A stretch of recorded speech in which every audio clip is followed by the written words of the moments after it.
Tuve una infancia muy traumática. Para vengarse de mi madre, mi madrastra abusó de mí. Me torturaba física y mentalmente. Necesitaba hacer una llamada. Entonces fuimos a un teléfono público en este pueblo pequeño en medio de la nada. Había un joven en el teléfono y le pedí que me dejara el teléfono como, oye, necesito ponerme el teléfono. Y él dijo no. Y me dijo algo que me irritó. Así que lo golpeé. Y lo golpeé muy violentamente. Entonces me arrestaron por eso. Y me sentenciaron a 7 años de prisión. Así que mientras esperaba ir a juicio, acepté el Islam. Pasé esos 3 años y 9 meses estudiando el Islam, todos los días, todo el día. Era todo lo que hacía. También me convertí en el primer imán blanco en el Departamento Correccional de Carolina del Sur. Pero eso también casi me mata. Me sentía muy bien en la comunidad, pero había un individuo. Él salió justo detrás de mí y me apuñaló con una cuchilla. Atravesó mis costillas, estuvo a 3 milímetros de atravesar mi corazón. Solo una pregunta. Dijiste que perdonaste al que te apuñaló. ¿Perdonas también a tu madrastra? Sí, pero...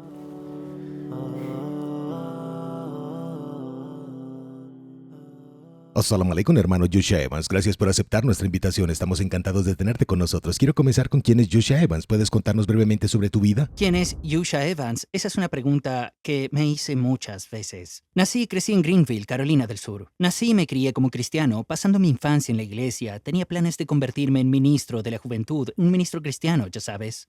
Y empecé a buscar otras religiones. No pude encontrarlas. Terminé en las calles, la vida en las calles, ¿sabes? Acepté el Islam cuando tenía 18 años y desde entonces siempre he tratado de ponerme como objetivo es ayudar a tanta gente como pueda a comprender la religión del Islam. Comencé una liga de videojuegos durante la pandemia, la Muslim Gamers League, porque juego videojuegos con mis hijos y he estado jugando videojuegos desde que era pequeño. Me gusta construir autos de carreras, muscle cars. Entonces, Joshua Evans, trato de ser una persona completa, manteniendo el hecho de que soy humano como el resto de nosotros.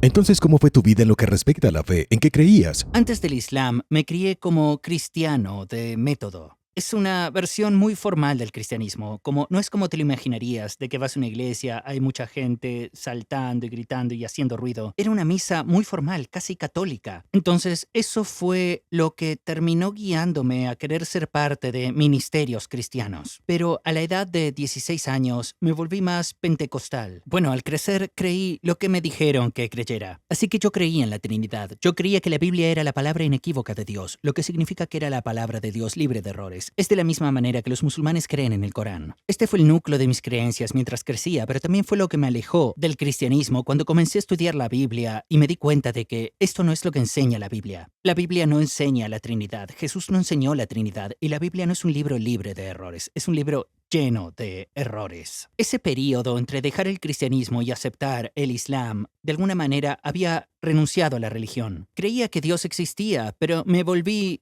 agnóstico. Me convertí en un deísta agnóstico. Nunca iba a creer que Dios no existiera porque miro a mi alrededor. Mi abuelo siempre me decía que no hay pintura sin pintor, ¿cierto? Entonces esta existencia no existe sin una causa para su existencia. Entonces siempre creía en Dios, pero había llegado a la opinión de que Dios había creado el mundo y simplemente lo dejó ser. Como Él creó cosas, pero no tuvo impacto. Él simplemente lo dejó ir. Sí, lo dejó ir a ver qué pasa. Y también me había hastiado un poco de Dios. Estaba un poco molesto con Él. Porque estoy aquí buscándote y tú no quieres que te encuentren. Así que empecé a meterme en la vida de la calle, escuchando música rap. Me metí en la música hip hop en ese momento, ¿sabes? Me metí en el estilo de vida del rap, el estilo de vida hip hop. Y me estaba metiendo en problemas en la escuela. De hecho, me arrestaron durante este periodo de tiempo. ¿Qué hizo que te arrestaran? La estupidez, para decirlo sin rodeos. Pero lo que hizo que me arrestaran fue mi ira. Eso se deriva de mi abuso cuando era niño. Mis padres se divorciaron cuando yo era muy pequeño. Mi madre me dejó cuando tenía 3 meses de edad. Desapareció de mi vida durante los siguientes 6 años. No la volvería a ver hasta los 6 años. Así que fui criado por mi padre y luego él se volvió a casar y mi madrastra era una enemiga jurada de mi madre de la secundaria. Como mi madrastra era sorda y mi madre, todos fueron a la misma secundaria. Mi madre solía burlarse de mi madrastra por ser sorda, así que para vengarse de mi madre, mi madrastra abusó de mí. Me torturaba física y mentalmente. Mi única emoción verdadera era la ira. Realmente no podía sentir ninguna otra emoción que no fuera la ira. Entonces era alguien muy iracundo y también tenía un cinturón negro en ese momento. Entonces yo era cinturón negro, había conseguido mi primer cinturón negro en artes marciales para entonces. Una noche estábamos en un pequeño pueblo de Carolina del Sur, llamé a Pickens y estaba intoxicado. Entonces fuimos a un teléfono público en este pequeño pueblo en medio de la nada. Y había un joven que estaba en él y le pedí que me dejara el teléfono como, oye, necesito ponerme el teléfono. Puedes decirle a esta persona que te llame después, pero necesito usar el teléfono ahora. Y él dijo, no. Él me dijo algo que me irritó, me enfureció, así que lo golpeé y lo golpeé muy violentamente. Como Towards Eternity, necesitamos tu apoyo. Somos una organización benéfica que tiene como objetivo difundir el mensaje del Islam a todo el mundo en 10 idiomas. Con tu apoyo puedes ayudar a la gente a convertirse al Islam, renunciar al haram, empezar a rezar, llevar hijab, aprender a leer el Corán y así sucesivamente. Y obtener tu parte de todas estas buenas acciones, inshallah. Dona para la eternidad del mañana. No pierdas esta oportunidad de oro. Así que lo golpeé y lo golpeé muy violentamente. Porque una vez que dejas salir esa ira que has reprimido y aguantado durante tanto tiempo, es como todo se desborda al instante. Así que golpeé al joven y terminó en el hospital, así que me arrestaron por eso. ¿Cómo pudiste salir de la cárcel? No lo hice. ¿Qué pasó entonces? ¿Cómo podías salir de ahí? Salí de la cárcel bajo fianza. Era un pueblo tan pequeño, solo había 2 jueces. Y ese joven era el hijo de uno de esos jueces. Entonces me acusaron de intento de asesinato. Fue un cargo muy serio. Me acusaron de intento de asesinato. Entonces iba a ir a juicio porque de ninguna manera, ya sabes, iba a aceptar el cargo por intento de asesinato. Y fui a la corte por eso en febrero de 1999. Y tuve muchísima suerte, alhamdulillah. Mi abuela me consiguió un abogado y lograron rebajar los cargos. Aunque esto es, ya sabes, nunca había tenido problemas. Este es el primer incidente, pero querían probar un punto porque este era el hijo del juez en un pueblo muy pequeño. Rebajaron el cargo de intento de asesinato a asalto y agresión de carácter elevado y agravado, y me sentenciaron a 7 años de prisión. Entonces, ¿cuándo comenzaste a cuestionar tu creencia?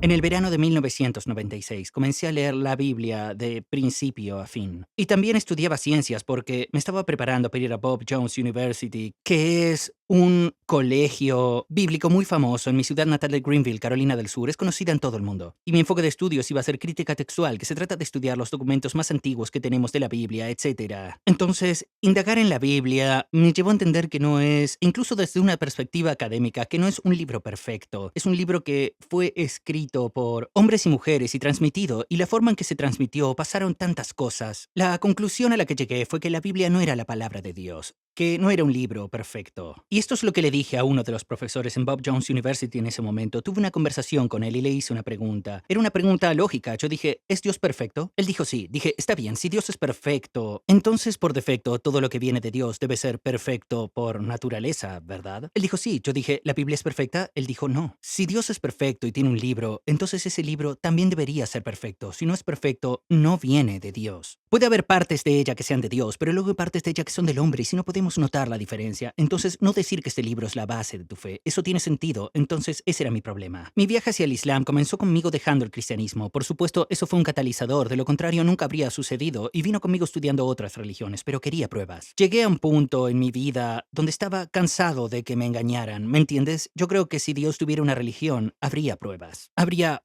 pruebas tangibles, físicas y manifiestas. Porque mi abuelo me enseñó que él ya había fallecido en ese momento, pero recuerdo que él dijo, si alguien afirma que te está diciendo la verdad, pide pruebas. Porque la verdad siempre está acompañada de pruebas. Así que estaba preguntando a todas estas otras religiones, judaísmo, hinduismo, budismo, taoísmo, lo que fuera, todos tenían el mismo nivel de información contradictoria para mí. Y para mí Dios tenía que ser, no solo tenía que haber evidencia, tenía que ser lógica, tenía que ser simplista. Y tenía que tener alguna prueba. Y esa prueba tenía que ser perfecta. No aceptaría nada menos que perfección en ese momento.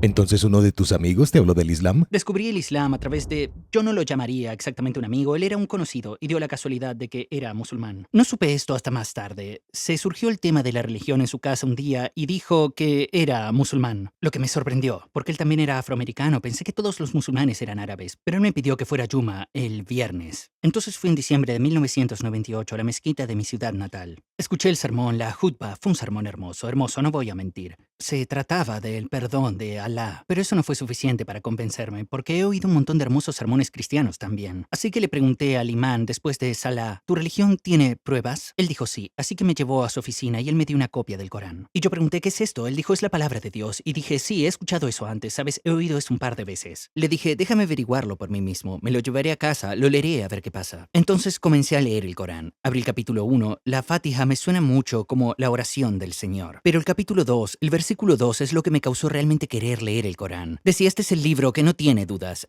Entonces quería demostrar que ese versículo estaba equivocado, porque yo no creía que los musulmanes pudieran tener la religión correcta. Y vi otro reto en la Sura al-Baqarah. Si tenías dudas sobre este libro, entonces trae algo así. ¿Sabes a qué me refiero? O si este libro hubiera sido de otro que Dios, encontraríais contradicciones en ello. Entonces había todos estos retos al principio del libro y no hay texto religioso en este planeta que sea así. El libro comienza con un reto para el lector, afirmando que no hay contradicciones, que no hay errores. Inténtalo, por favor, demuéstralo. Y me tomé muy en serio ese reto, así que pasé todo el fin de semana leyendo el Corán de principio a fin. Viernes por la noche hasta el domingo. Cuando terminé el domingo, era musulmán. Incluso esa primera lectura, sí, no la tuve, incluso los eruditos del Corán no pueden abarcarlo todo, y estaba leyendo inglés. Había algo en ese libro que dentro de mí me dije que este era el indicado, porque habla de todos los profetas, pero no habla de las tonterías de la Biblia. Sobre los profetas, ¿sabes? Hay muchas historias locas acerca de los profetas en la Biblia. Habla de que Dios es uno, habla de Jesús y su mensaje y lo que predicó. Y esto es exactamente lo que encontré en la Biblia. Era muy simplista. Hay mucho de lo cual no tenía idea de qué estaba hablando, pero de las cosas que estaban claras, Dios es uno y Él debe ser adorado. Esto es lo que yo creía de la Biblia. Seguí tratando de decirle a la gente, cuando estaba estudiando el cristianismo, que mira, en el Antiguo Testamento Dios enseña que Él es uno. El Corán decía lo mismo y luego cuando llegué al final dice que Él es Alá, el único. Este es el libro. Esto es lo que se supone que debía haber estado allí, así que volví el lunes y me convertí en musulmán y luego el viernes tomé mi shahada pública en diciembre de 1998.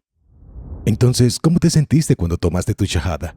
No es una sensación que realmente puedas poner en palabras. Sí, eso tiene sentido.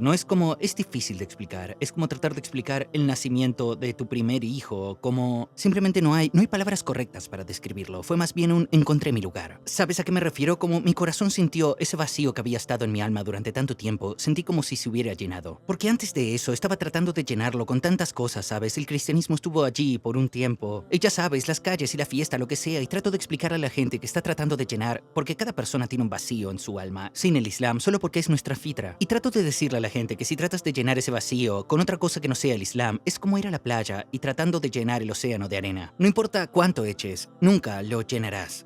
Nunca lo llenarás. Solo se puede llenar al volver a tu verdadera naturaleza, que es adorar solo a Dios. Me sentí como en casa, me sentí en paz. Toda esa ira, toda esa locura, eso que tenía en mi mente, se calmó, como si tapara ese agujero.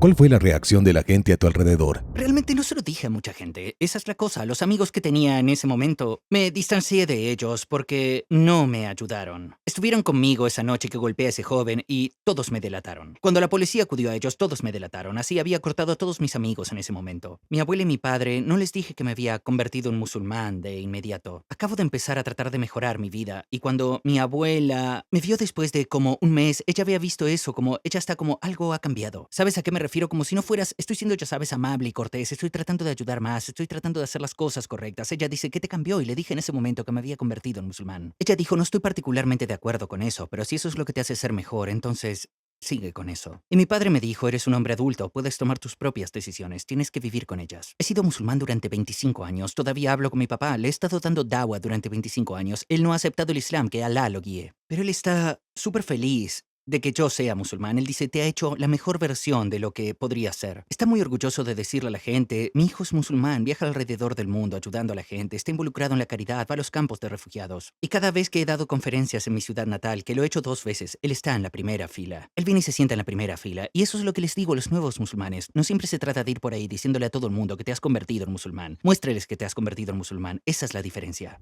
¿Alguna vez has experimentado un evento extraordinario donde sentiste que tenías una conexión especial con Alá? Cuando Cuando salí de prisión, una de las estipulaciones era que debía mantener un trabajo. Si me despidieran por algo que hice, eso se consideraría una violación de mi libertad condicional. Tendría que volver a la cárcel por el resto de los 2 años. Y así, cuando salí de prisión, encontré un trabajo en una construcción. El primer viernes que surgió, le dije al jefe que cuando todo el mundo almuerza, porque teníamos 1 hora de descanso para almorzar, dije que en lugar de almorzar me iría, estaba como a 3 millas de distancia. Dije, voy a ir a las oraciones del viernes, porque sabían que yo era musulmán y me vieron rezar en el sitio de trabajo. Dije, voy a ir a las oraciones del viernes, y él dijo, no tienes permitido abandonar el lugar de trabajo. Y yo dije, eso no, realmente no estoy pidiendo permiso, te estoy diciendo lo que voy a hacer. Y él dijo, si sales del lugar de trabajo, estás despedido, como se consideraría una renuncia. Así que tuve la opción de quedarme en el trabajo y desobedecer la orden de Alá o ir a Yuma. Y dije, ¿sabes qué? Pasé 4 años en prisión aprendiendo a hacer lo correcto. Voy a hacer lo correcto. Así que me fui. Está bien, quédate con tu trabajo. Me voy. Así que fui a Yuma e hice un montón de dua durante ese Yuma. Ya Alá, he venido aquí para obedecerte, entonces ya sabes, ayúdame. Después de Yuma, un joven se me acercó, él vino y dijo, hermano, ¿tienes trabajo?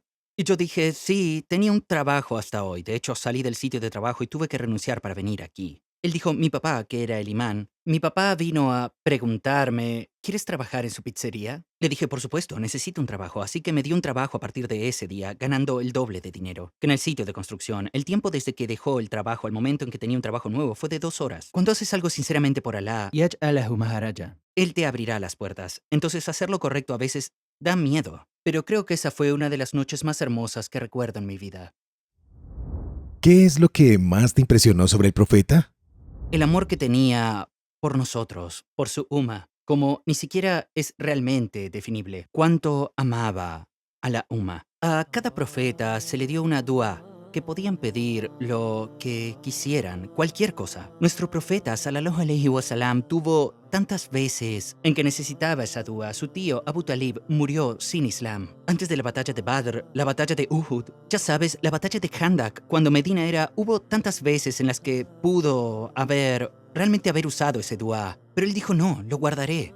¿Y para quién lo guardó? Para nosotros. Para nosotros, él dijo, lo guardé para ustedes. En el día del juicio, Alá le pedirá que se presente ante él y él va a hacer suyud. Conocemos esta famosa historia. Él va a estar ahí por quién sabe cuánto tiempo y Alá le va a decir, ven, levántate y pregúntame, porque te has estado aferrando a este dua. Alá sabe que todavía lo tiene. Te has estado aferrando a este dua y ahora, ¿qué quieres? Y tantas cosas que podría pedir, pero ¿qué va a decir? Umati, umati. Él pedirá por nosotros. Entonces, es ese nivel de atención y preocupación por esta no solo sus compañeros, como todos nosotros. Él nos amaba tanto que estaba dispuesto a sufrir todas las cosas que sufrió, sin aprovecharse nunca de esa dua, porque sabía que algún día lo necesitaríamos. Hay muchas personas que consideran el Islam, pero tienen ciertas preocupaciones. Dicen, ¿tengo que dejar mi cultura si adopto el Islam, vestirme como árabe y es obligatorio tener barba? ¿O puedo convertirme en musulmán estadounidense con mi cultura y sin abandonar mi cultura? No tienes que borrar tu identidad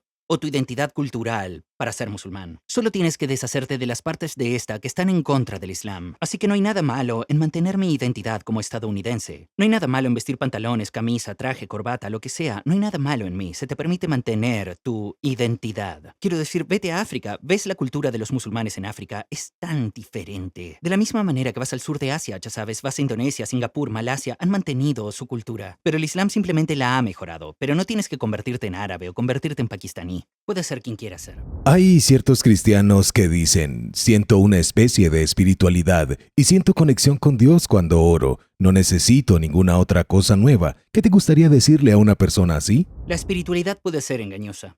Porque la espiritualidad es un sentimiento. Eso es lo que persiguen los cristianos. Están persiguiendo esa sensación espiritual. Esa sensación espiritual no te va a sostener. Esa no es una conexión probatoria. Porque mucha gente lo entiende de muchas maneras diferentes. Los hindúes tienen lo mismo. A los wiccanos les pasa lo mismo haciendo brujería. Ya sabes, a los drogadictos les pasa lo mismo. Un alcohólico tiene la misma sensación. Están buscando esa sensación. En el Islam no estamos persiguiendo una sensación. Ese subidón va y viene. Como hay momentos en los que tienes alturas espirituales y tienes bajas espirituales. El profeta sallallahu alaihi wasallam habló sobre esto, que él dijo que imam aumenta y disminuye. Lo que estamos persiguiendo es esa conexión estable con Dios, como Él quiere ser adorado. No me corresponde a mí decidir cuál es mi conexión correcta con Dios. Oh, se siente bien, así que está bien. No es así. Nosotros no dictamos esos términos. Alá dicta los términos. Dios dicta los términos. Los seguimos. Así que le adoramos de la manera en la que Él desea ser adorado, no de la manera en que nosotros deseamos adorarlo. Y entonces un cristiano podría preguntarte, ¿por qué dejaste el equipo Jesús? No lo hice. Ahora sigo a Jesús de la manera correcta. No abandoné a Jesús, lo encontré. Dejé a Pablo. Dejé a Pablo y comencé a seguir a Jesús. Porque la palabra cristiano significa ser como Cristo. Cristo era un adorador del único Dios verdadero. Eso es lo que soy ahora. Solo una pregunta. Dijiste que perdonaste al que te apuñaló. ¿Tú también perdonas a tu madrastra? Sí, pero la perdoné no por ella. De hecho, le escribí una carta porque ella nunca reconoció lo que me hizo. Simplemente actúa como si nunca hubiera sucedido, como si fuera un invento mío de niño. Así que le escribí una carta para perdonarla, pero le dije que no la perdonaré por ella, la perdonaré por mí.